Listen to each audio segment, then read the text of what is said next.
At our first romantic dinner, my husband got up to take a phone call.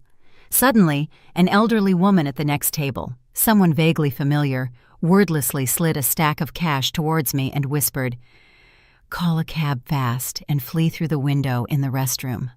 I barely saved my own life. Hello and welcome. Let us know in the comments where you're watching us from. Don't forget to subscribe to Clara's Stories and leave a like. Enjoy listening. But before all this happened, the evening had been perfect. It was almost ridiculously perfect, like something out of a Sunday afternoon movie. Lydia Brooks, a black woman, sat in the city's most expensive restaurant, the Grand Oak Room, and couldn't stop smiling. She was 36, and for the first time in her life, she felt like she had finally arrived. Her husband, Elias Sterling, sat across from her. Husband. What a meaningful, what a warm word. Only 2 weeks had passed since their small but heartfelt courthouse wedding, and she still couldn't get used to it. "Lydia, why are you smiling like that?" Elias asked. His eyes radiated warmth in the soft light of the crystal chandelier. "Did I say something funny?" "No." She shook her head, sipping her ice-cold champagne. The bubbles fizzed pleasantly on her tongue. "I'm just looking at you and realizing how lucky I am." And it was the pure truth. After the death of her parents 2 years ago, Lydia had been completely alone. She had her job, her beloved flower shop, where she was the head florist and the heart of the team. She had her parents' apartment, a cozy nest in an old but solid building downtown. But in the evenings, the silence in that apartment pressed on her ears. And then Elias had appeared. Tall, charming, 40, with lightly graying temples that suited him astonishingly well. He had come into her shop to buy a bouquet for his mother, and simply stayed. Their romance developed quickly, yet felt so natural, as if they had known each other their whole lives. He courted her beautifully, not giving her cliché roses, but bringing her beloved daisies, because he knew that meant more to a florist. He listened to her stories about her parents, her work, her childhood dreams. He seemed so reliable, so decent. "I was the lucky one," Elias countered, placing his hand over hers. His palm was warm and strong. "To find a woman like you in this day and age is a real miracle. My mother raves about you. She keeps asking when we'll finally bring your things to our new family fortress." Lydia laughed. They jokingly called their future shared 2-bedroom condo, into which Elias would soon move, their family fortress. He was currently still living with his mother, Johanna Sterling, a woman highly respected in the city. She held an important position at City Hall and exuded a mix of composure and authority. Lydia liked her very much, too. Johanna had immediately welcomed her with warmth and maternal affection. The waiter, a young man with perfectly straight posture, refilled their champagne. The restaurant manager, a solid man in his 50s, had already come to their table twice to personally ensure everything was to their liking. He spoke exclusively to Elias, calling him by name and looking at him with such reverence that Lydia felt almost embarrassed. Elias took it in stride. He knew how to command a room. "You know, I spoke to my mother today," he continued, taking a sip of wine. "She's so happy for us. She thinks I've finally settled down and that you're the best thing that ever happened to me." It felt good for Lydia to hear that. She knew Elias had had other relationships before her, but he never got lost in details, only vaguely mentioning that their personalities didn't fit. And she didn't need those details. The past was the past. The main thing was that he was with her now. Suddenly his cell phone vibrated in his suit pocket. Elias pulled it out, glanced at the display, and a shadow of annoyance flitted across his face. "Forgive me, darling," he said, standing up. "That's business. Very persistent people. I'll just step into the lobby for literally 2 minutes. It's quieter there. Go ahead and order dessert. Wait, your favorite, the one with the raspberries." He leaned over, kissed her on the forehead, and quickly hurried toward the exit. Lydia watched him go, admiring how elegantly he moved, how expensive his suit was. She smiled again to herself. Everything felt right. Everything was good. She glanced around the room. Wealthy patrons, quiet music, the muted clinking of glassware. At the table next to hers, quite close, sat a lone, elderly woman. She was barely eating, just stirring her cup of tea with a spoon, and for some reason, she was looking intently at Lydia. Lydia gave her a polite smile, but the woman didn't return it. Her face seemed vaguely familiar to Lydia. Where had she seen her? And then it hit her. Of course, she was a regular customer from the flower shop. The sweet old lady who always bought orange Gerbera daisies and who all the girls affectionately called Gerbera Elsa behind her back. Elsa Miller, she believed. She was always so kind, quiet, always thanked them and wished them a good day. But now she was a different person. The moment Lydia recognized her, the old woman seemed to have been waiting for it. She quickly looked toward the exit where Elias had gone, leaned heavily on the table, and stood up. She took 2 steps toward Lydia's table and bent down low to her. She smelled of valerian root and fear. "Honey, listen closely," she whispered, her voice trembling. Her face was white as paper, and there was such terror in her eyes that a chill ran down Lydia's spine. The woman reached into her old handbag, pulled something out, and forcefully pressed it into Lydia's palm. It was a thick wad of bills, tightly wrapped with a rubber band. "He's a monster!" the old woman gasped. Her icy fingers gripped Lydia's hand like a vice. "My daughter married him. She's not alive anymore. Do you understand? She's gone. She's vanished. Quick, call a cab now and run through the window in the restroom. Run, honey, run!" Lydia froze. She sat thunderstruck with the bundle of cash in her hand, unable to utter a word. What nonsense! What daughter? Was the woman just confused? Had she mixed her up with someone else? "I think you have the wrong person," Lydia stammered. "No," the old woman breathed, her eyes welling up with tears. "I am not mistaken. Run!" She released Lydia's hand, quickly turned, and shuffled toward the exit. Lydia remained seated, staring after her. Her mind was in utter chaos. Was this a sick joke? A prank?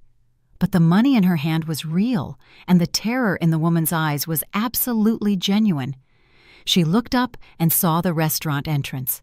And at that moment, her heart skipped a beat, then began to pound wildly. Standing in the doorway were 2 men, 2 massive, bald guys in dark, ill-fitting leather jackets that completely clashed with the chic interior of the place. They weren't looking for a table. They slowly, predatorily scanned the room, and their gaze settled on her. They were staring directly at Lydia. She had never seen these men before. Elias had mentioned cousins, but these guys did not look like relatives at all. The threat was no longer the confused ramblings of a crazy old woman. It became real. It stood 30 feet away and looked her in the eye. Lydia stopped thinking. Instinct screamed louder than any rational thought. She jumped up, grabbed her purse, stuffed the cash inside, and knocking over a chair, rushed toward the corridor where the restrooms were located. She heard someone gasp in surprise behind her. She didn't care. The ladies' room. She flew inside, bolted the heavy door shut, and leaned her back against it, trying to catch her breath. Her heart hammered somewhere in her throat. What was happening here? My God, what was happening here? A cab? A window? The old woman's words pounded against her temples. She pulled her cell phone from her purse. Her hands trembled so badly that she dropped it several times on the tiled floor before she could press the taxi app icon. Address? What address? Not home. Absolutely not. To the shop. To work.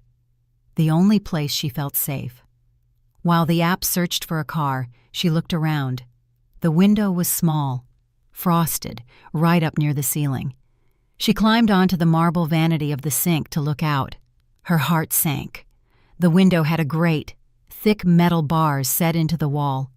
Her escape route was cut off. A notification popped up on her phone. A white Ford Focus, license number 730, was on the way. The car will be here in 3 minutes. 3 minutes. She jumped down to the floor. She had to use the main entrance. No matter what those 2 guys were doing, she would break through, run onto the street, get in the car, and drive away. She took a deep breath, mustered her courage, and turned toward the door. but as she reached for the bolt handle to open it, she saw someone standing in the doorway.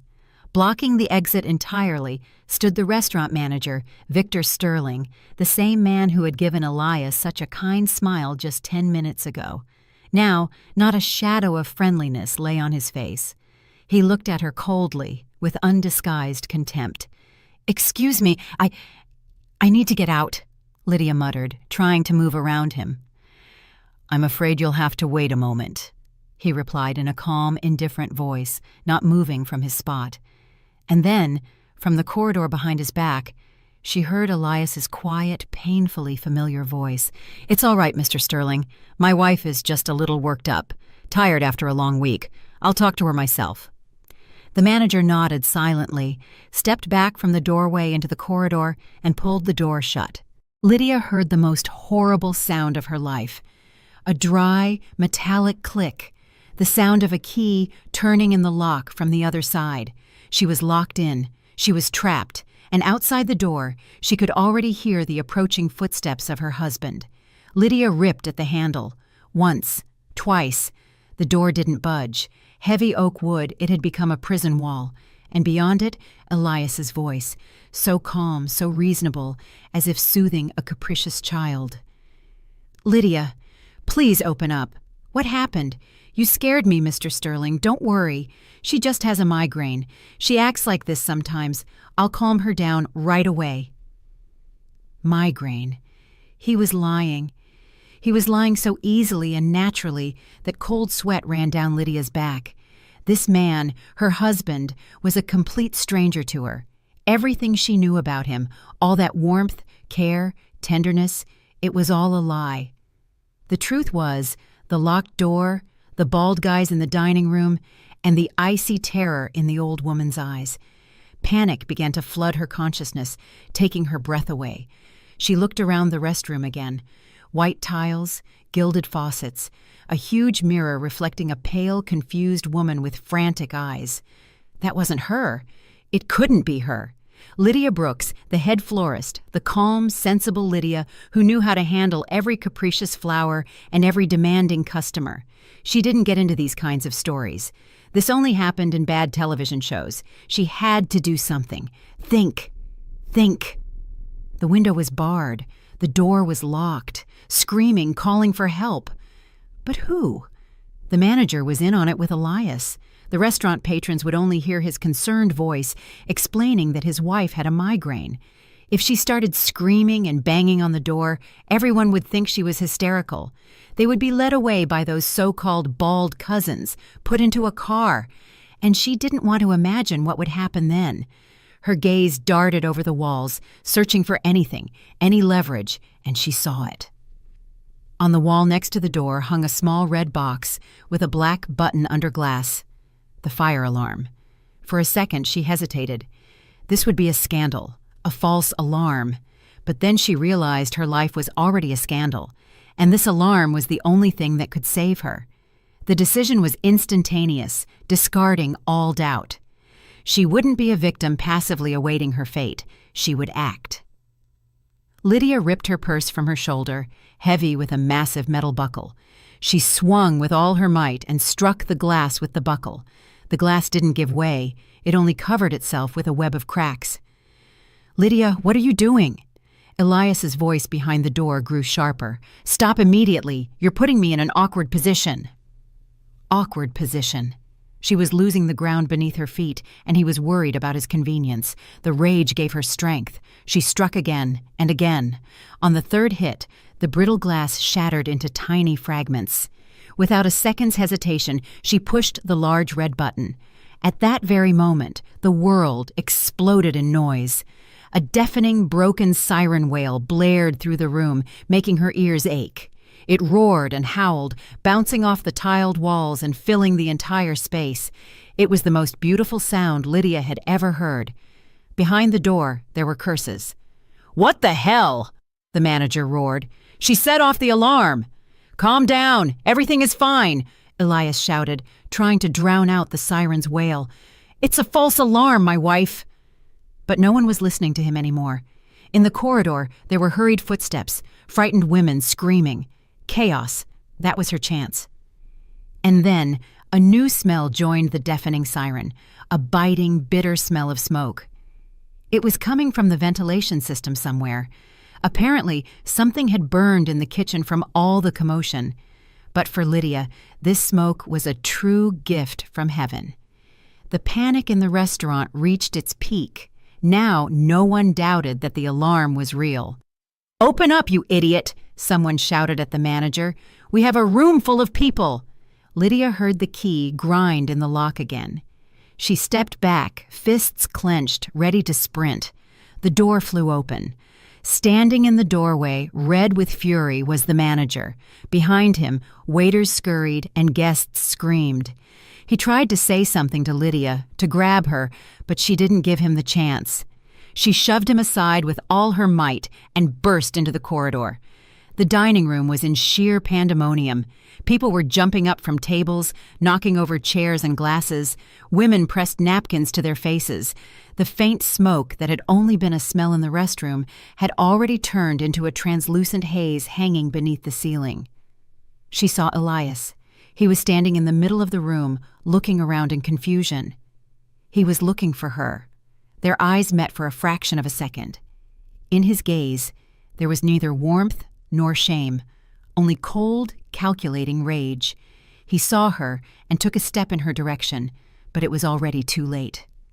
Lydia plunged into the crowd, rushing toward the exit, oblivious to her path. She pushed and elbowed her way forward, ignoring indignant shouts. "Excuse me! Let me through, please!" Just outside, into the air, she ran down the grand staircase and greedily inhaled the cold autumn air. The siren continued to wail. Somewhere in the distance, the sound of a fire truck could already be heard. Lydia didn't wait. She ran down the steps and along the street, away from that cursed restaurant. She didn't look back. She knew if she turned around, she would see him, and her legs would simply stop obeying her. She ran for 1 block before she dared to stop. She turned the corner, leaned against a cold brick wall, and tried to catch her breath, suffocating with sobs. Her phone in her hand vibrated. A message from the cab service. A white Ford Focus was waiting for her. She looked around and spotted it by the roadside, a little further down the street. The driver, a middle-aged man with a tired look, eyed her with surprise as she jumped into the back seat. "Young lady, are you all right? You look like you're running from something." "I'm fine," Lydia gasped. "Please, drive faster." She gave the address of the flower shop. The car pulled away. Lydia leaned back and closed her eyes. The adrenaline began to subside, replaced by an icy emptiness. Who was Elias? What did he want? And most importantly, what had happened to the daughter of the old woman, Elsa? "She's not alive anymore." Those words echoed in her mind like a dull, terrible sound. She was silent the entire ride, watching the lights of the night city pass by the window. Mechanically, she pulled the wad of cash Elsa had given her from her purse, counted out the necessary amount, and handed it to the driver when they stopped in front of the shop. "Keep the change." She jumped out of the car and froze before the familiar door. Lydia's flowers. Her world, her fortress. Every vase, every ribbon, every flower here had been chosen and arranged by her. With trembling hands, she pulled the keys from her pocket, taking a long time to hit the keyhole. Finally, the lock clicked. Inside, it smelled of soil, roses, and lilies, a familiar, homely scent. She stepped in, locked the door with all the deadbolts, and turned on the dim light in the back room. This was her true hideout: a small couch, an old table, her laptop, and a water kettle. She sank onto the couch, and for the first time that evening, she began to tremble uncontrollably. She had to calm down, pull herself together. She sat like that, hugging herself, for about 10 minutes, until the shaking subsided slightly. What now? Go to the police? And what would she tell them? "Hello, my husband locked me in a restaurant bathroom, and an old woman gave me money and told me to run." They would laugh at her, dismiss it as a marital spat, telling her, "Deal with it yourself." She only had the cash Elsa had given her. All her savings, everything she had accumulated over years, was in her bank account. She urgently needed to secure it, transfer it to another account, another card, anywhere so Elias couldn't access it. She didn't know if he could, but after this evening, she was ready for anything. She turned on her old work laptop. It hummed for a long time, taking its time to boot up. Lydia opened her bank's website, entered her username and password. Her fingers disobeyed her. She had to repeat it several times. Finally, she was in her personal area. For a second, she felt relief. There it was, her account. All the money was present, down to the last penny. She opened the Transfers tab and selected the option to transfer to another debit card. She still had an old payroll card she hadn't used in a long time, but its validity hadn't expired yet. She entered the number, the amount, everything down to the last penny. A confirmation text message arrived on her phone. She entered the code in the corresponding field and pressed transfer. A loading wheel appeared on the screen, spinning and spinning. Lydia held her breath. Suddenly the wheel vanished, and a red notification popped up on the screen instead. A small, neat window with a few lines of text. Transaction denied. Your accounts have been temporarily frozen due to a report of suspicious activity. The report was filed by your lawful husband, Elias Sterling. Lydia stared at the laptop screen. The red letters of the notification glowed in the semi-darkness of the back room, burning the words into her brain. That word, the word that had seemed so warm and reliable just an hour ago, was now a brand, a steel trap snapping shut on her life. He had thought of everything, calculated everything. While she sat happily and unsuspecting in the restaurant, he had already acted. He didn't just want to scare her or restrain her. He wanted to neutralize her, take everything from her. She frantically closed the notification and tried to perform the transfer again. Again, she entered the card number, the amount, the text message code, and again, the same red banner, transaction denied. The coldness that had only touched her skin before now penetrated her, freezing all her organs. She wasn't trembling anymore. She was petrified.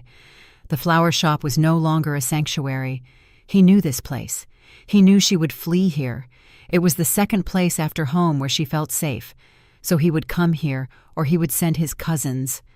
She had to leave immediately. But where to? Only one address remained in her mind, a place he couldn't take from her. Her apartment, her parents' apartment, her fortress. He could block her money, but he couldn't take the walls she had grown up in. She turned off the laptop, tucked it into her bag along with Elsa's wad of cash, put on her coat, and slipped out onto the street, turning the key twice in the lock of her beloved shop. The nighttime city was deserted and cold. She called another cab, trying not to look around, flinching at every passing car. As the car drove her through the familiar streets, images of the past few weeks raced through her mind. Here, Elias helped her wallpaper the hallway. There, they laughed together, picking out a new couch. Here, he brought her coffee in bed last Sunday. Each of those images, so warm and real, was now poisoned. Everything had been part of the plan. Every gesture, every word, every smile. Everything was a calculated lie leading up to this evening. The cab turned onto her street. The old 5-story building, the sprawling maple tree by the entrance, all so familiar, so painfully known. She paid and leaped out without waiting for the driver to wish her good night. Her heart pounded in her chest, but now it wasn't just panic. It was hope. Soon she would go into her apartment, lock herself in with all the deadbolts, and be safe. And tomorrow morning, she would figure something out. She ran up the stairs to her third-floor unit. There it was. The brown faux leather door, number 27, her door. She fumbled in her bag and found the keys. Her fingers wouldn't obey her. The key ring fell to the floor with a loud clang. The echo resonated through the quiet stairwell. She quickly picked them up, selected the right key, and inserted it into the keyhole. The key wouldn't go in. She pulled it out, turned it over, and tried again. The same result. It only went about half an inch deep and hit something hard, as if something was lodged in the lock. Lydia tried the second lower lock. Same story. It couldn't be true. It just couldn't be.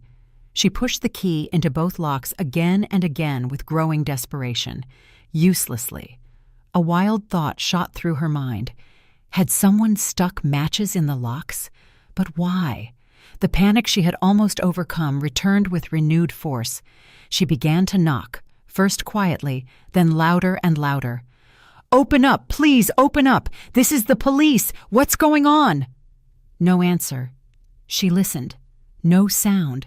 Then she began hammering on the door with her fists and feet. "Open up! This is my apartment! I live here!" Her scream was full of despair. At that moment, the lock on the opposite landing clicked, and a door opened slightly. Standing in the doorway was Tamara Davis, the neighbor Lydia had known since childhood. "Lydia, is that you? What happened, honey? Why are you shouting?" "Tamara Davis, I can't get into my home," Lydia gasped, turning to her. "The locks, they won't open." And just then, the door to her apartment slowly opened. But standing on the threshold was not Elias, nor a police officer. Standing there was a completely strange woman in her 50s in a faded bathrobe and worn slippers. Her hair was carelessly tied up in a knot, and her face expressed extreme dissatisfaction. Behind her, it smelled of fried potatoes. "What do you want?" she asked rudely, sizing Lydia up from head to toe. "Why are you making such a racket in the whole stairwell? Have you looked at the time?" Lydia froze. She just stood there, staring at the woman standing in the doorway of her apartment, her home. She couldn't utter a word. "The air is out. I live here," Lydia finally whispered. "What?" the woman chuckled. "I rent here, and who are you? I don't know you." At that moment, other doors in the stairwell began to open. Old Mr. Nelson from the 5th floor peeked out, and the young couple from the 4th. Everyone watched the unfolding scene with curiosity. And then, steps and voices were heard from below on the stairs. Lydia turned around. 2 people were coming up the steps, Elias and his mother, Johanna Sterling. Elias looked concerned and distressed. Johanna Sterling was, as always, the embodiment of composure and dignity. A sorrowful concern was etched on her face.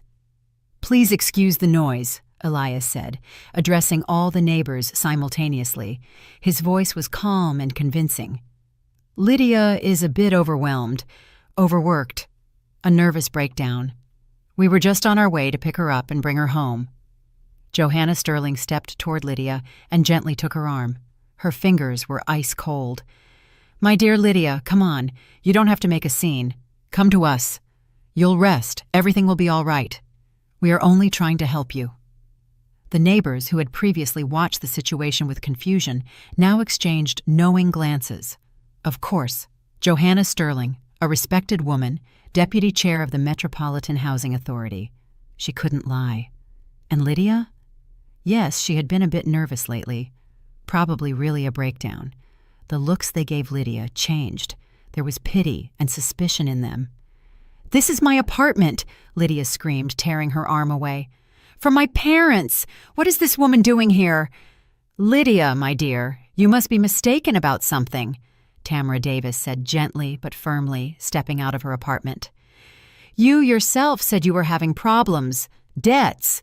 It's probably embarrassing for you, Lydia, to suspect such a respected woman as Mrs. Sterling. She only wants to help you."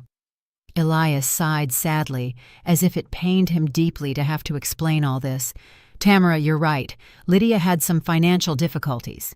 To prevent creditors from seizing her apartment, we temporarily transferred the rights to my mother. It's just a business arrangement to protect her property. And while we resolved the problems, my mother officially rented the apartment to this woman so it wouldn't stand empty. Everything is completely legal." The woman in the bathrobe immediately confirmed, Yes, I rent from Mrs. Sterling. I have a contract, all official." This was such an outrageous, brazen lie that Lydia was momentarily stunned. "What creditors? What debts? You're all lying!" she screamed, her voice cracking. "I haven't transferred anything. I haven't signed anything." Elias looked at her with deep sadness. Then he turned to his mother. "Mom, I didn't want to do this in front of everyone, but I guess I have to. She leaves me no choice. He calmly opened the expensive leather briefcase he held and pulled out a neat folder. From the folder, he withdrew a document, an official form, several stapled sheets. "Here," he said, holding the document so all the neighbors could see the notarized sales contract. He walked up to Lydia and unfolded the last page in front of her face. "Look, Lydia, you simply forgot." She lowered her eyes and saw it. At the bottom of the page, beneath the lines of official text, was her signature. Clear, sweeping, painfully familiar. Brooks. Lydia. And at that moment, a memory flashed through her mind. 2 days ago in the evening, they were sitting on the couch with Elias watching a movie. He came to her with a stack of papers. "Sweetheart, this is for the utilities, for the registration. Lots of formalities after the wedding. I need your signature in a few places so I can run to the offices myself without bothering you." She had been happy. She had trusted him. Without looking, she had signed everything he had presented to her at the marked spots. The signature wasn't forged. She herself had signed the verdict with her own hand. She had given this man her home.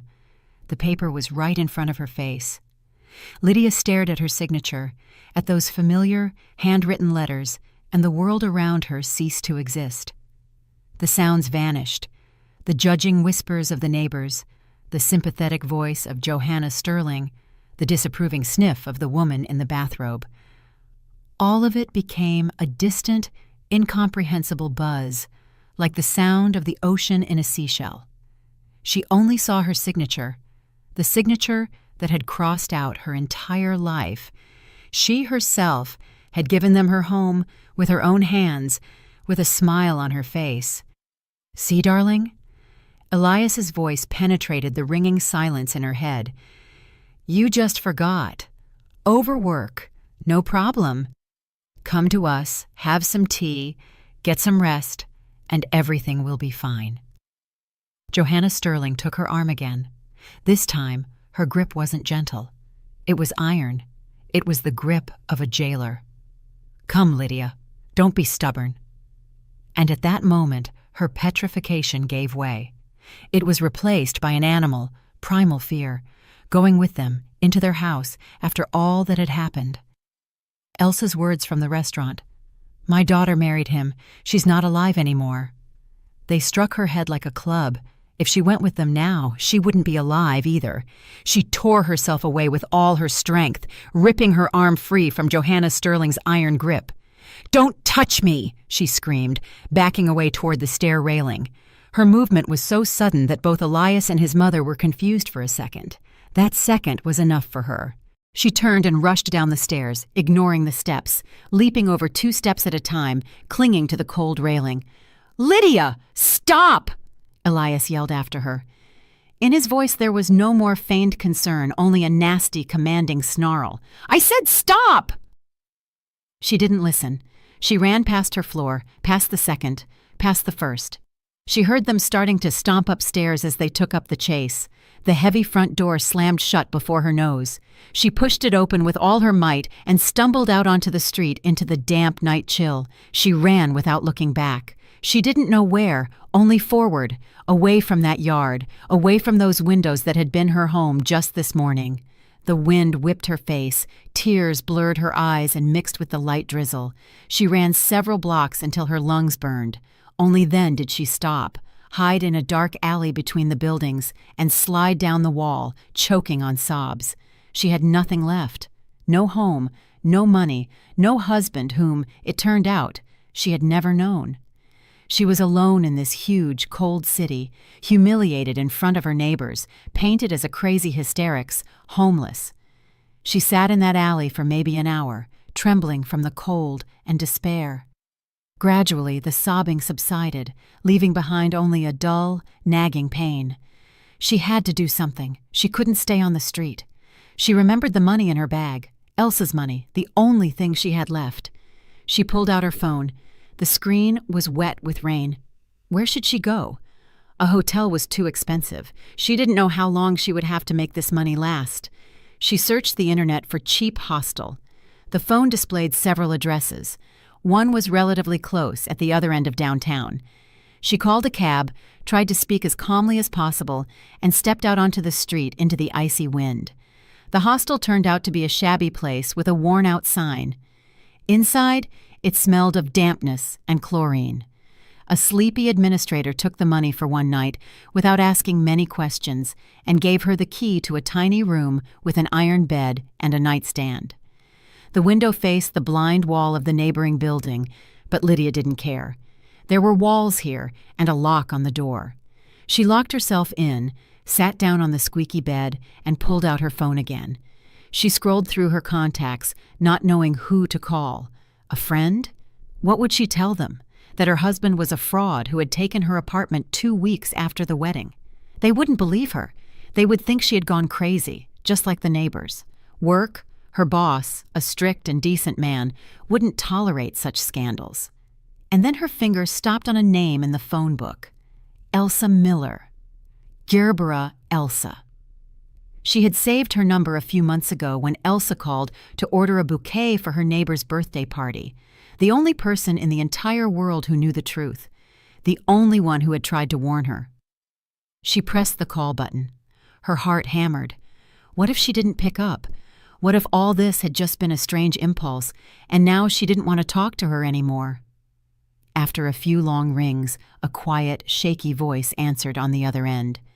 "Hello, Elsa Miller," Lydia whispered, her voice breaking. This is Lydia from the flower shop." Silence hung on the other end of the line. For a second, Lydia thought the connection had been cut. "Honey, finally," Elsa said, and there was so much relief in her voice that tears welled up in Lydia's eyes again. "You're alive? Where are you? Are you all right?" "No," Lydia gasped. "I'm not all right at all." She told her everything, haltingly and sobbing, in a few words. About the blocked accounts, the changed locks, the woman in the bathrobe, and the sales contract with her own signature. Elsa listened in silence, without interrupting her. When Lydia finished, she only said 3 words, but she said them in such a firm and convincing tone that a tiny spark of hope ignited in Lydia. "Give me the address. I'm coming." 40 minutes later, there was a quiet knock on the door of her shabby room. It was Elsa. She stepped in, looked over the room, then looked at Lydia, and without a word, she simply walked over and hugged her. And in that maternal, awkward hug, there was more warmth and compassion than in all of Elias's words over the last month. "Come to my place," she said. "You don't belong here." Elsa's apartment was small, modest, but very clean and cozy. It smelled of herbs and old books. Many photos hung on the walls, mainly of the same young woman with big, bright eyes and a kind smile. In one photo, she had braids and a bow. In another, she wore a graduation gown. In a third, she was laughing with a huge bouquet of orange gerberas in her hands. "That's Vera," Elsa said softly when she noticed Lydia's gaze. "My daughter." She led Lydia into the kitchen, put the kettle on, and got jam from the cupboard. Lydia sat at the table, silent. She couldn't take her eyes off Vera's portrait, which hung directly across from her. "She loved your shop very much," Elsa began, pouring tea into the cups. "She said you were the only one who had the freshest flowers and the finest taste, that you weren't just a salesperson, but a real artist. That's why I recognized you immediately. Not you, me, but I, you." Elsa sat down opposite her. Her face was drawn. Deep shadows lay under her eyes. "What happened to you is almost the same thing that happened to her. One for one. He also appeared so suddenly, charming, attentive. After 3 months, he asked her to marry him. Vera had her own place, a small studio apartment her grandmother had left her. A month after the wedding, he persuaded her to sign the apartment over to him. He said it would be easier that way to get a bigger mortgage for a shared family home, that it was just a formality. She believed him. She loved him. Elsa fell silent, taking a sip of tea. Her hands were trembling. And another month later, they were supposedly out on a boat. That's what he said. A storm came up. The boat capsized. Vera couldn't swim well. He said he tried to save her, but couldn't. They found him on the shore, shocked and hypothermic. They found her 2 days later. The police said it was an accident." "Oh my God," was all Lydia could whisper. "He was such a grieving widower." Elsa scoffed bitterly. "Everyone felt sorry for him. The apartment went to him as the sole heir. He sold it 3 weeks after the funeral, and I didn't believe him for a second. I started secretly investigating, slowly gathering information, and I understood that my Vera wasn't the last one. When I saw him next to you in your shop, I knew you were next. I tracked you, waited for a moment, and when I saw you in the restaurant today, I knew it was my only chance to warn you." Lydia sat there, stunned. Vera's story was her story. Only her ending, the one with the boat and the accident, was still missing. "But how?" she whispered. "How do they pull this off? These documents, the notary public, it all looks so legal. They must have connections, some patrons." Elsa looked at her with a long, heavy gaze. "Patrons, that's exactly the point. He is not alone. He's just the bait, the handsome face. The entire operation is run by his mother, Johanna Sterling." Lydia could hardly believe it. "But she's such a respected woman. She seems so caring."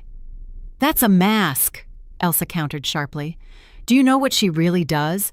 All her public activities are just a facade. Johanna Sterling, Deputy Chair of the Metropolitan Housing Authority." Lydia froze, clutching her cold cup. Housing Authority. The place where all real estate transactions are registered, where all the archives are kept, where all the official stamps are placed.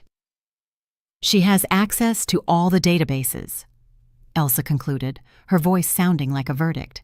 "She has all the necessary forms, all the stamps, and all the authority to make any forged contract look like a perfectly legitimate document. She can make it look like your apartment never belonged to you, and no one will believe you because she is the power." Elsa's words hung in the air of the small, dimly lit kitchen. Housing Authority, Deputy Chair. Every detail that had seemed strange or suspicious before now fit together, forming an outrageous but perfectly logical picture. The submissive behavior of the restaurant manager, Johanna Sterling's calm confidence in front of the neighbors, the perfectly filled-out, notarized contract that appeared from her briefcase. All of it was not coincidence, but links in a chain forged in the corridors of power. "So that's how it is," Lydia whispered into the void. This is the perfect crime." "Exactly," Elsa nodded, her face even more sunken. "She has everything. Power, reputation, access to documents. She can create any paper, confirm any lie. And Elias is her handsome facade, her tool. He finds lonely women with property. He gains their trust, and then it's just technique. Her technique." Lydia stood up and began pacing the kitchen. The passive despair that had held her captive in the hostel was gone. It was replaced by a cold, ringing anger. She had been betrayed, used, thrown out of her own life like a useless thing, and all with a smile on their faces, in front of everyone, while she herself was framed as the culprit. "We have to go to the police," she said, stopping abruptly. "We have to tell them everything. Vera's story, my story. They have to listen to us." "They will listen to us," Elsa replied bitterly. "They'll take everything down in a report, and then they'll make an inquiry. Where to? The Metropolitan Housing Authority, to verify the authenticity of your apartment documents. And do you know what answer they will get? They'll get an official response with a signature and a stamp that citizen Lydia Brooks voluntarily, in sound mind and full awareness, sold her apartment to citizen Johanna Sterling, and they will attach a certified copy of the contract. They will dismiss all your words as the slander of a respected public official. At best, they will just wave us away. At worst, they will open a case against you." Every word from Elsa was a nail hammered into the coffin of her hopes. She was right. Against an official document, their words counted for nothing. They were just two women, one insane with grief, the other an unstable hysterics. "So we need proof," Lydia pressed. "Irrefutable proof, something they can't refute. Something that proves these are not isolated incidents but a system. Where are we going to get that? Elsa sighed. She has all the documents. All the threads converge with her. Lydia sat back down at the table. She thought. She had to think. Who? Who could help her? Someone close, but not part of this nightmare. And only one name surfaced in her mind. Val. Valerie Jenkins, her assistant, her friend from the flower shop. Val was quiet, even a little timid, but she was an honest and decent person. She had known Lydia for many years. She certainly wouldn't believe the nonsense about a nervous breakdown and creditors. Maybe she could find something out, hear something. After all, Elias had often stopped by the shop. Maybe he had said something when Lydia wasn't around. Every little thing, every detail could be a clue. That was the only chance. I have to meet someone, Lydia said decisively. My colleague, Val. That's dangerous, honey, Elsa shook her head. They might be watching your friends, the shop. I'll be careful, Lydia promised. I'll call her from your phone and arrange a meeting in a quiet spot. She's my only hope. She dialed Val's number. Val answered almost immediately. Her voice sounded worried. Lydia? Thank goodness. What happened? Your Elias was here this morning, looking for you, saying you ran away from home, that you were unwell. I was so worried. Val, I'm fine. I urgently need to talk to you. It's a matter of life and death. But please, not a word to anyone. Can you meet me in an hour, somewhere in the park behind the market? Yes, of course, Val answered without hesitation. I'll be there. An hour later, in Elsa's old coat and with a scarf tied around her head to make her harder to recognize, Lydia stepped onto the street. She decided to take a slight detour to the meeting place, past her shop. She wanted to at least catch a glimpse of her little world, which she had also lost. As she approached the familiar street, she saw something unusual from a distance. A small crowd, 10 to 15 people, stood at the entrance to her shop. She saw a car with the logo of a local newspaper. Beside it stood a photographer with a large camera. Lydia's heart clenched painfully. She moved closer, hiding behind the onlookers, and saw something that made her feel nauseous. In the center of the crowd, under the camera flashes, stood Johanna Sterling. She wasn't wearing house clothes, but a severe business suit with a perfect hairstyle. She was giving an interview. Beside her stood a young journalist with a notepad. She spoke in her typical voice, the voice of a public figure concerned about the city's well-being. That's why working with the citizens is so important, she was proclaiming. We at the Housing Authority strive to be closer to people, to solve their urgent problems. Take, for instance, this wonderful flower shop here. We help small businesses. We support entrepreneurs. Lydia listened to this nonsense and couldn't believe her ears. She had come here, to her shop, to put on a show against the backdrop of Lydia's misfortune. What blatant hypocrisy. And at that moment, Johanna Sterling seemed to sense her gaze. She looked up and saw directly through the crowd to her. Her eyes narrowed for a fraction of a second, but immediately a wide, joyful smile appeared on her face. Lydia, my dear, thank goodness, she cried out loudly across the street, walking directly toward her, pushing the crowd apart. Lydia froze like a rabbit before a snake. It was too late to run. Johanna came very close and grabbed her hands. Her grip was again iron. She turned Lydia to face the journalist and photographer. Look, there's our runaway. We were so worried, she said, her voice trembling with sincere relief. Lydia, please come home. Stop listening to that poor, grief-stricken old woman who is confused. Elias has forgiven you everything. He's not mad that you took the money. We understand everything. You're under stress. We will help you. It was a devastating blow. In one fell swoop, in front of witnesses and the press, she painted Lydia as a thief who had stolen from her own husband, as an unstable person who had fallen under the influence of a crazy old lady. A whisper started in the crowd. The journalist quickly scribbled something in his pad. The photographer clicked the shutter, capturing the scene. The respectable official and the disheveled, frantic-looking Lydia. At that moment, the shop owner, Peter Walsh, stepped out of the flower shop door.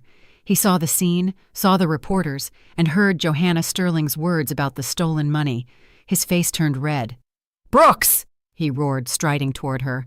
"What are you doing here? A scandal in front of my shop, dragging my name through the dirt next to theft in the newspapers. You're fired! I never want to see you here again. Understood?" He roughly grabbed Lydia by the shoulder and pushed her aside. Away from the entrance, away from the cameras. "Get out of here, lady," he yelled, turning to Johanna. "Sort out your family problems somewhere else." Lydia staggered from the shove. The humiliation was complete. She had lost everything: her home, her money, her reputation, and now her job. She stood in the middle of the street, crushed and dishonored, and the people around her looked at her with contempt and pity. She was pushed out of the crowd. A man roughly said, "Don't stand in the way."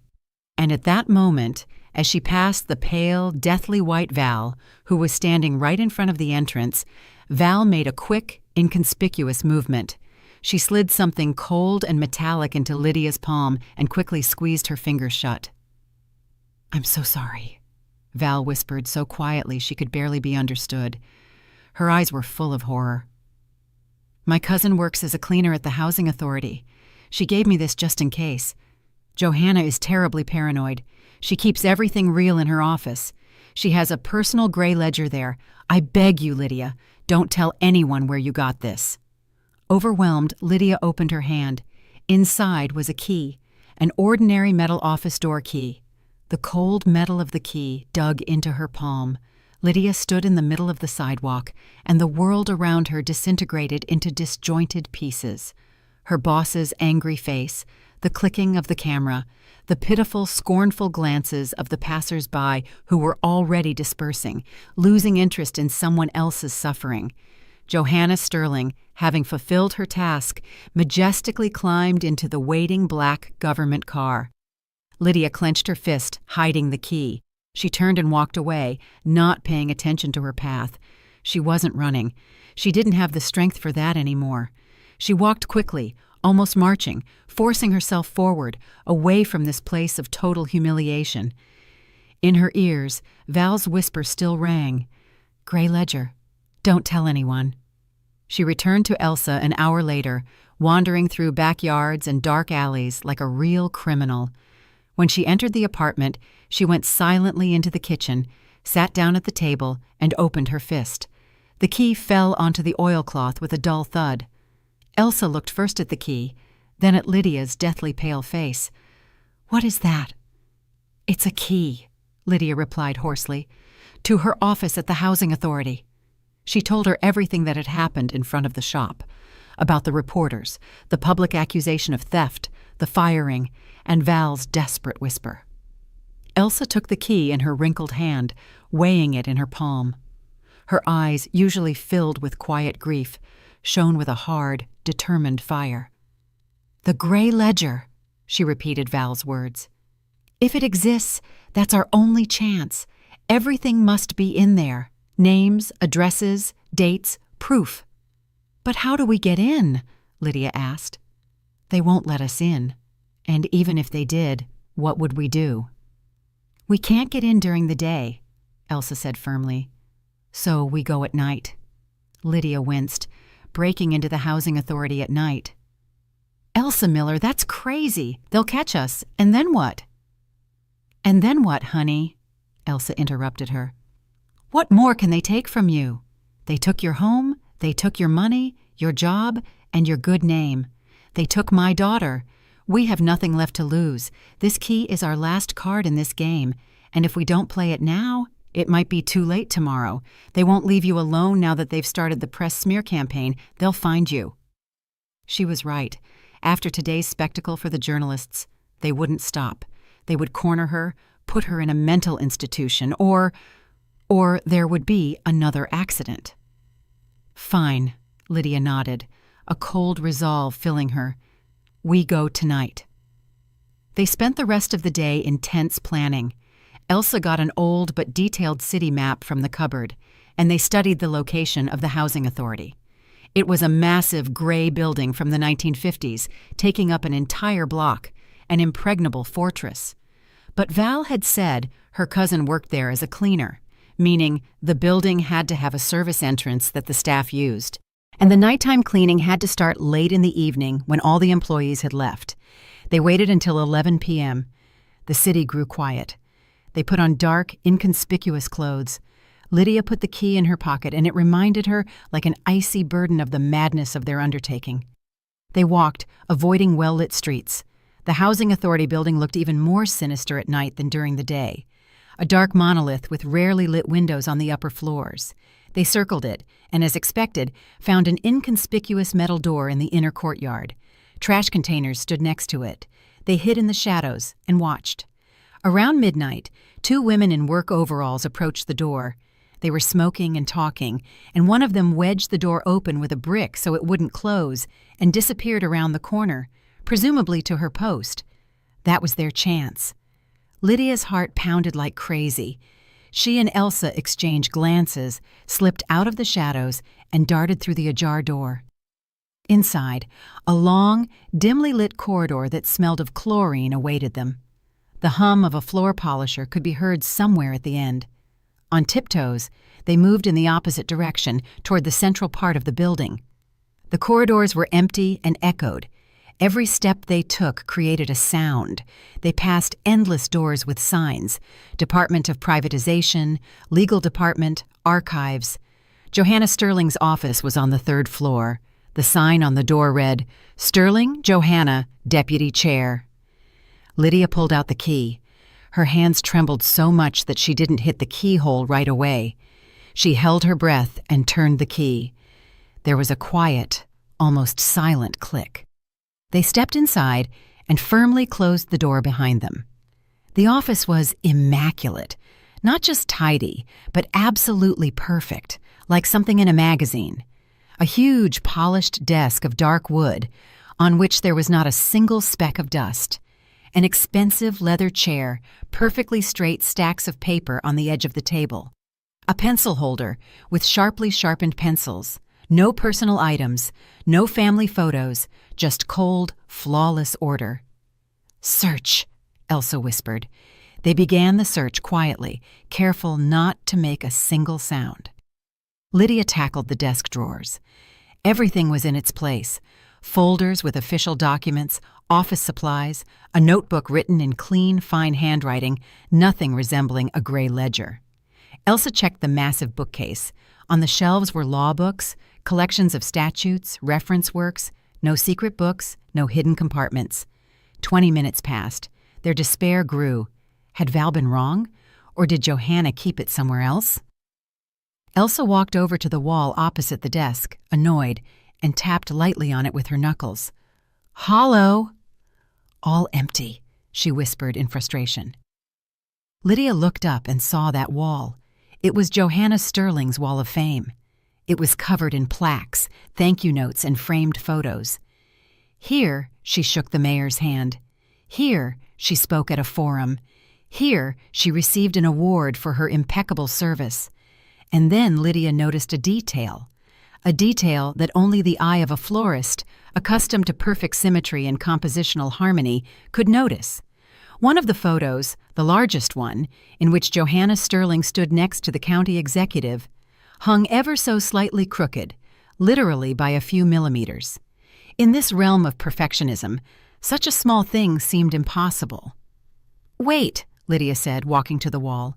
She reached out her hand, and instead of just straightening the frame, she took it with both hands and pulled lightly. And she felt the frame give way with a faint click. It wasn't a photo. It was a door. The door to a small safe embedded in the wall. Elsa gasped. The safe was small and had a combination lock, a round dial with numbers. "The code," Elsa breathed. "We'll never crack that."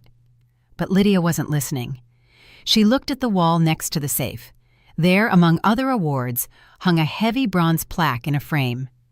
Metropolitan Housing Authority, founded in the year 1955. Paranoid people, as Val had said, didn't use random numbers. They used something they would never forget. What could be more significant to Johanna Sterling, whose entire life was built around this place, than the founding date? Lydia reached for the dial. Her fingers slowly turned the knob with clicking sounds. 1, 9, 5, 5. Inside, something clicked dully. Lydia pulled the small handle. The heavy metal door yielded and opened silently. Inside, on the single shelf, lay a small but thick gray ledger in a sturdy gray cover, completely blank. Lydia took it out with trembling hands and placed it on the table. She opened the first page. Her breath caught. This was more than just proof. It was a verdict. The book was neatly divided into columns: name, object address, perpetrator, status, notes. In the perpetrator column, the same name was written everywhere: Sterling, E.J. The first entry, the second, the third. Under number 3, Lydia saw a familiar address. The address of Vera, Elsa's daughter, small studio apartment. In the notes column, it was short and cold. Accident, property realized. She frantically flipped through. The 4th entry, the 5th, the 6th, the 7th. There were 8 in total. 8 apartments, 8 marriages or business agreements with Elias, 8 fates, next to which were notes: vanished without a trace, overdose, traffic accident, and all of this was sealed with copies of documents certified with the Housing Authority stamp and her mother's signature. The last entry, number 8, was hers. Brooks L., address of her parents' apartment, and in the status column, in neat handwriting, it said, "In progress." Those 2 words, written in even, emotionless handwriting, sent a cold shiver down Lydia's spine. She was just an unfinished item on a to-do list. Her life, her home, her future, all of it. Elsa looked over her shoulder. She saw her daughter's name, the short note about the accident, and a quiet, suppressed sound escaped her chest. She swayed, and Lydia had to steady her. "Easy, Elsa Miller, take it easy," Lydia whispered, although the ground was giving way beneath her own feet. "We found it. We found what we were looking for. We need to act fast. Take the book."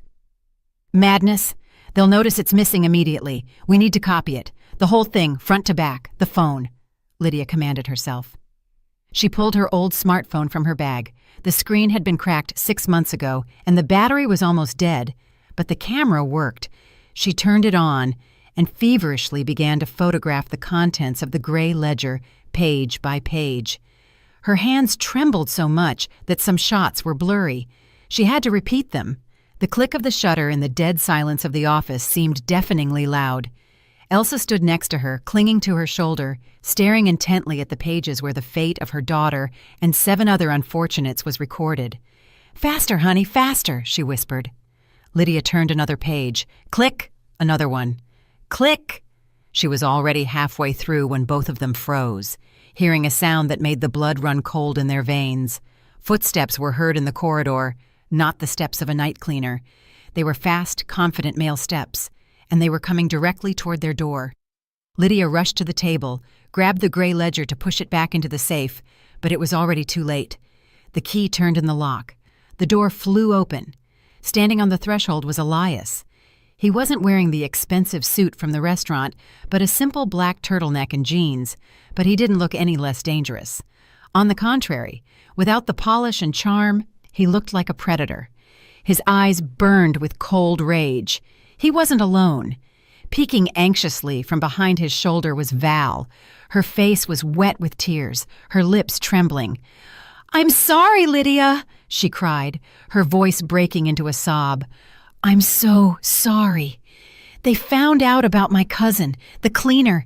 They threatened my whole family. I didn't mean to." Elias roughly shoved her aside, and she stumbled and fell to her knees in the corridor where she continued to weep. He stepped into the office. His gaze darted around the room. He saw Elsa, then Lydia, and then the open safe in the wall and the gray ledger on the table.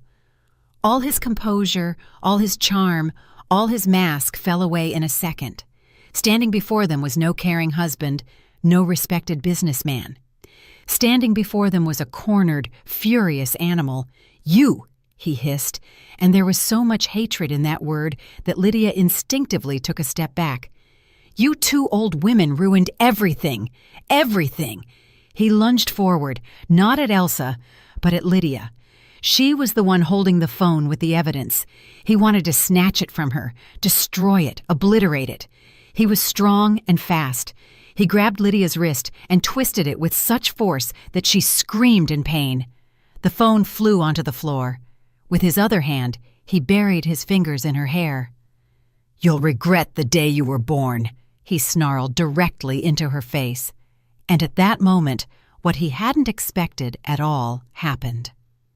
The quiet, frail old woman, Elsa, who barely seemed able to stand, turned into a fury. There was no fear on her face, only wild, maternal rage over her destroyed daughter. She grabbed the heavy glass water carafe from the polished table and slammed it with all her might onto Elias's head. There was a dull, wet thud. The glass didn't break, but the blow was terrible. Elias's eyes widened in surprise. The grip in Lydia's hair loosened. He staggered and crashed onto the carpet like a sack, releasing her arm. "Run!" Elsa screamed, grabbing Lydia's arm. Lydia, beside herself with shock, bent down, snatched the phone from the floor, and rushed out of the office with Elsa. They ran past Val, who was weeping in the corridor and didn't even raise her head. "Security!" They heard Elias's hoarse cry behind them. He was already coming too. "Third floor, stop them!" They rushed toward the staircase. "Down! Just down!" They ran, leaping over steps. Their footsteps echoed loudly in the night silence. From above, they could already hear the pounding of multiple feet. They ran to the first floor, to the main exit. Huge glass doors that were always open during the day, but now a heavy chain and a padlock hung on them. They were trapped.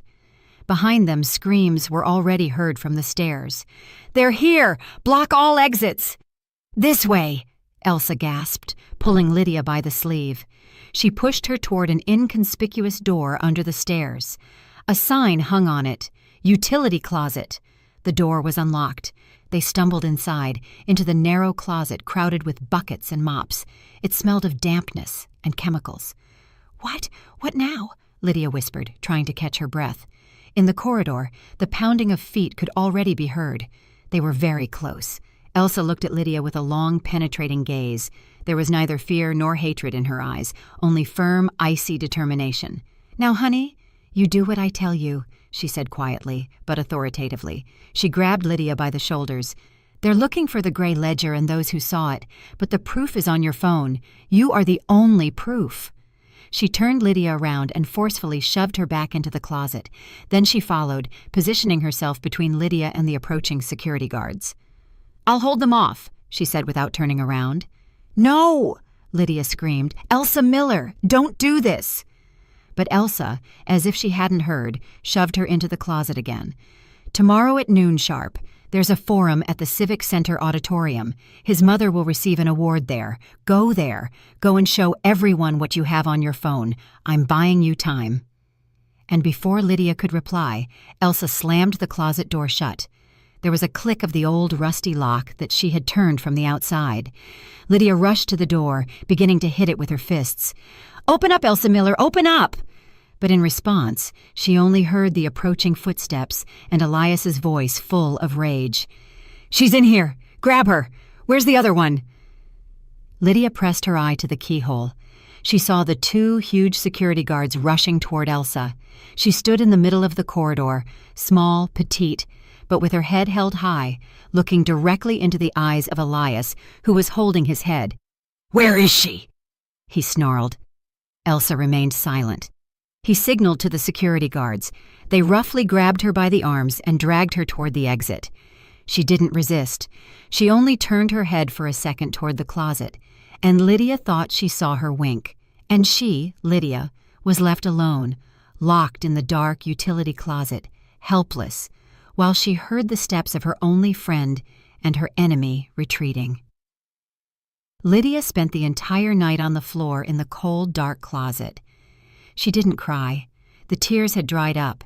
Inside, there was only a burned-out desert, in the middle of which stood an icy obelisk of rage and determination. Again and again, she repeated Elsa's words in her head. "Go there. Show everyone."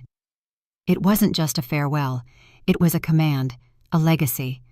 Elsa had sacrificed her freedom, perhaps even her life, to give her this chance, and Lydia had no right to squander it. She pressed the phone to herself as if it were the most valuable treasure in the world. In it, in that small piece of plastic and glass, the lives and deaths of 8 people were stored. In it lay her only hope for justice. In the early morning, when the gray sky behind the small, barred window near the ceiling grew lighter, footsteps were heard in the corridor. The early shift of cleaners arrived. They talked loudly, clattering buckets. Lydia heard someone trying to open the door to her closet. "Locked again," a woman's voice grumbled. "What's with this? This lock keeps sticking." "Oh well, let's open it later." She waited until 8 o'clock, when the building began to fill with employees. First, a murmur of voices, the tapping of heels. She waited another half hour until the main flow of people had subsided, and then she made her decision. She tapped lightly on the door. No one answered. Then she knocked harder. "Hello, is anyone there? Open up." Behind the door, footsteps were heard, then a mutter and the grinding of a key in the lock. The cleaner from before opened the door. When she saw Lydia, disheveled and with bags under her eyes, she stepped back in shock. Who are you? How did you get in here?" "Got locked in by accident," Lydia tossed out, and without giving the cleaner time to think, she slipped into the corridor and walked quickly toward the exit. No one paid attention to her. In the morning rush of the offices, everyone was busy with their own affairs. She stepped out onto the street. Freedom. But she had no strength to rejoice. She knew that Elsa had most likely already been taken to the police, accused of assaulting Elias, perhaps even more, and Johanna Sterling remained untouchable. Today, she would be center stage, accepting an award as a pillar of the community. This thought gave Lydia strength. She had only a few hours left. She ran, and she didn't hide. She began to act. First, she went to the nearest coffee shop and ordered the cheapest coffee just to get access to an outlet. Her phone battery was almost dead. While it charged, she searched the internet for information about today's forum. Everything was as Elsa had said. The Civic Center Auditorium, starting at 12 p.m., commemorative ceremony for outstanding service to the city. The mayor was the main guest. The award recipient, Johanna Sterling. The next step was the evidence. Storing it only on an old phone was too risky. She found the nearest print shop that offered printing services. With a portion of Elsa's money, she had every page of the gray ledger printed on glossy paper, clear, large, so that every letter, every number, every signature was visible. She made 5 sets. Then she made the most important call. In Elsa's notebook, which she had left on the kitchen table, Lydia found the number of her nephew. She called. "Hello, you don't know me," she began quickly when she heard the man's voice. "My name is Lydia. I'm a friend of Elsa Miller." Someone gasped on the other end of the line. Lydia continued, without giving him a chance to say a word. "I don't have time for explanations, but I know what happened to Vera. I have proof. Today at 12 p.m. at the Civic Center Auditorium, there's an event. I will be there. Please come and bring the largest portrait of Vera you have. And do you remember if Elsa ever told you about other families, about people who also lost relatives after they came into contact with Elias Sterling? If you know anyone, call them. Tell them to come too." She hung up without waiting for an answer. She had done everything she could. Now, all that was left was to go through with it. Just before noon, she approached the Civic Center Auditorium. Expensive cars were parked outside the entrance. Journalists swarmed around. Inside, in the huge hall with red velvet seats, there were hardly any free seats left. An orchestra was playing. On the stage, the mayor and other important officials sat on the presidium. And among them, in an elegant bright suit, sat Johanna Sterling. She smiled kindly, nodding to acquaintances in the hall. Lydia tucked the folders with the printouts into her bag. Her appearance was terrible. Disheveled hair, wrinkled clothes from the day before, a bruise on her cheekbone where Elias had grabbed her. She was the living embodiment of a victim going into her final battle. She entered the hall. The usher at the entrance tried to stop her, but she simply walked past him, her gaze fixed straight ahead. She walked down the center aisle, directly toward the stage. The music stopped.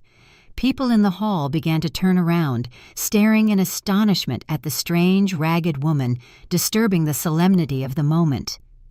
Johanna Sterling saw her too. The smile on her face froze, turning into an icy mask. She whispered something to the security guard at the edge of the stage. Two strong men in suits immediately stepped into Lydia's path, blocking her passage. "Ma'am, you can't go through here," one of them said roughly, blocking her way. Lydia stopped. She was 30 feet from the stage. The whole hall was looking at her. She opened her mouth to scream, to say at least something before she was thrown out. But someone beat her to it. In the first row, right in front of the stage, a man suddenly stood up. He wore a simple worker's jacket. Lydia didn't recognize him right away. "Let her through," he said loudly to the hall, addressing the security guards. "Let her speak. That's my father." The man took a step forward, placing himself between Lydia and the guards. He wasn't looking at Lydia, but directly into the eyes of Johanna Sterling, who was sitting on the stage. His voice trembled with suppressed anger. "The apartment of my father is also listed in that gray ledger." The mechanic's words echoed in the deafening silence like a gunshot. He wasn't screaming. He said it calmly, with heavy, painfully gained conviction, and that made his words even more weighty. For a moment, there was absolute, deadly silence in the huge hall. The orchestra froze with bows raised. The journalists who had been filming the Presidium abruptly turned their cameras onto the man in the worker's jacket. The security guards blocking Lydia's way stood undecided. Their order was not to let the crazy woman through, but now she wasn't just crazy. She had a witness. The mayor on the stage looked at Johanna Sterling with confusion, awaiting an explanation, but the face of the community pillar had turned to stone. The icy mask of composure cracked, revealing raw, animal fury underneath. She understood that the situation was spinning out of control. Lydia needed exactly that second of delay. She took a step, bypassed the frozen security guards, then another. She wasn't running. She was walking. She walked down the center aisle toward the stage, and every step she took echoed in the ensuing silence. Hundreds of eyes followed her, this disheveled woman in wrinkled clothes who was walking toward the city's most influential person. "Grab her," Johanna finally came to. Her voice, usually so calm and authoritative, was sharp and piercing. "Get her out of the hall immediately." The security guards flinched, preparing to execute the command, but it was already too late. Lydia had ascended the 3 steps to the stage. The master of ceremonies, a startled young man, retreated from his podium. Lydia walked over, took the heavy, cold microphone in her hand, and turned to the hall. In the first row, she saw Elias. He jumped up from his seat. A white bandage flashed under the hair on his head, the result of Elsa's glass carafe. His face was contorted with malice. "She's crazy!" he screamed, drowning out the murmur that arose in the hall. "She needs treatment. She stole money from us and is now talking nonsense. Call the police!" The police? That was exactly what Lydia wanted. She brought the microphone to her lips and took a deep breath. Her voice, amplified by the loudspeakers, boomed through the vault of the huge hall. "My name is Lydia Brooks." She paused so everyone could hear and remember her name. 2 weeks ago, I married this man. She nodded toward Elias. And yesterday, he, along with his mother, the respected Johanna Sterling, threw me out of my own apartment, the apartment I supposedly sold to her myself. An indignant uproar arose in the hall. Johanna Sterling leaped up from her seat on the Presidium. "This is slander, lies," she screamed. "I will sue." "You certainly will," Lydia replied calmly. She raised one of the folders she was holding. "They called me a thief, a crazy person, and this—" She held up the printed sheet so everyone could see the columns and numbers. "This is the real list of your service to the city, Mrs. Sterling, your list of properties." She didn't wait for a reaction. She began to read slowly, clearly, so that every word reached everyone in the hall. Number 1, James Harrison, born 1948, vanished without a trace in 2019. His 2-bedroom condo on Goethe Street was inherited by a distant relative and then sold. Perpetrator of the transaction, Sterling Elias. The mechanic standing in the aisle clenched his fists. "That's my father," he said dully, and the people around him backed away. Lydia turned the page. Number 2. Samantha Green, born 1977, died in a traffic accident in 2020. Her studio apartment on Peace Avenue went by will to her partner, Sterling Elias. She looked up. There was dead silence in the hall. Everyone listened, holding their breath. Journalists pushed each other aside and stormed toward the stage, clicking their cameras. Number 3. Vera Jones, born 1988. Lydia paused, and her voice trembled. Drowned, accident in the year, 1 month after marrying. She couldn't finish speaking. At that moment, the back doors of the hall flew open with a crash, and people appeared in the aisle, Elsa's nephew and several others. And over their heads, they carried a large, black-framed portrait of a young, smiling woman with huge, bright eyes. From the portrait, Vera Jones looked out at the entire silent hall. A cry of horror and pity went through the hall. It was no longer just a list of names. The tragedy had a face. "That's my sister!" Elsa's nephew screamed, his voice breaking. "And our aunt, her mother, was arrested yesterday for trying to save this woman." He pointed to Lydia. And then the hall erupted into chaos. People were standing up everywhere. "Michael Baker, that's my brother!"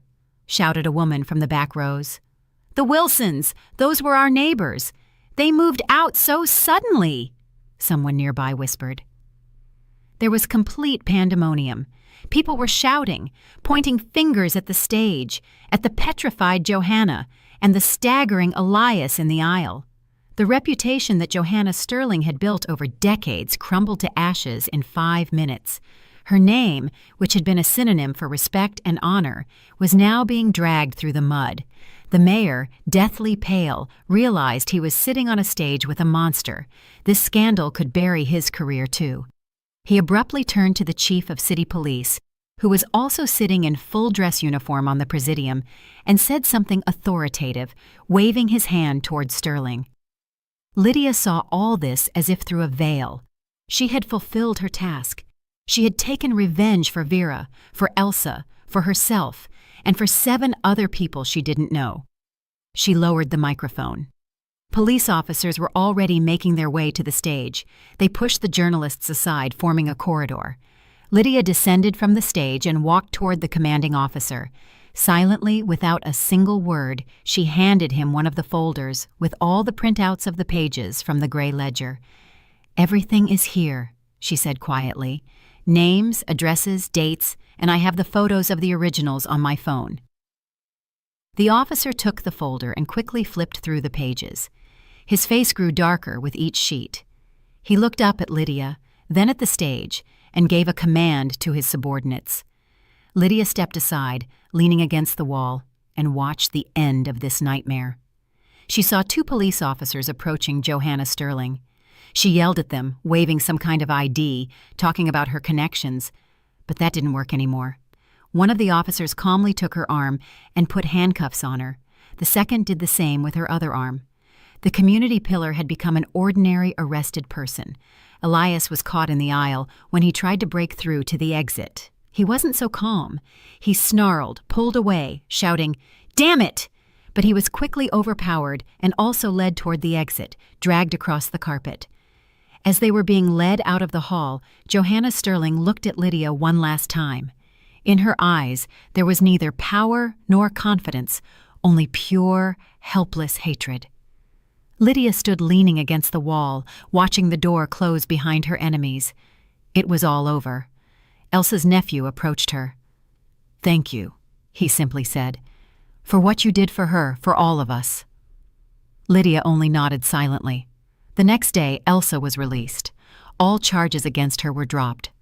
A week later, after the intervention of the district attorney's office, all of the Sterling's property transactions were declared null and void.